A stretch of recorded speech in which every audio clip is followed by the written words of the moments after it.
lo so, fa capere. Troppo caldo, ma lo stomaco non lo sa che fa capere. E quindi protesta e buon mangià. Ambressa, facciamo questo bello rigatone. Salsiccia, pomodoro, un po' di burro, un po' di Philadelphia e parmigiano. Pigliate carta e penna e venite a presa a me. Della, cipolla e un po' di burro. Facciamo la salsiccia e facciamo soffriggere. Adesso sfumate con un po' di vino bianco e mettetevi pure la pentola, acqua e sale.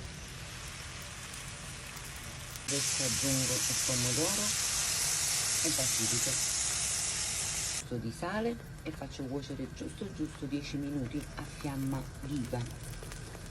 I pomaroli stanno a seccare.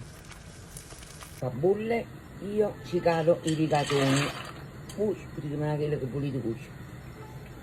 Vedete come è venuto bello stretta. Ecco qua, adesso aggiungo un cuppetto di basilico, unisco la crema spalmabile. In questo caso io ci metto la Philadelphia.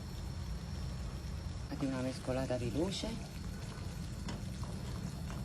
Diamo la pasta direttamente dall'acqua di cottura e la mettiamo nel sughetto. Tenetevi l'acqua di cottura da parte. E adesso amalgamiamo tutto. Aggiungo anche qualche fettina di mozzarellina, se voi la tenete ce la mettete, se no non ce la mettete. Aggiungo un po' di parmigiano.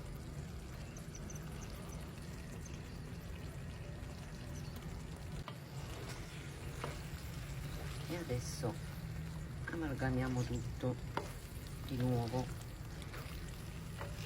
Adesso assaggiamo.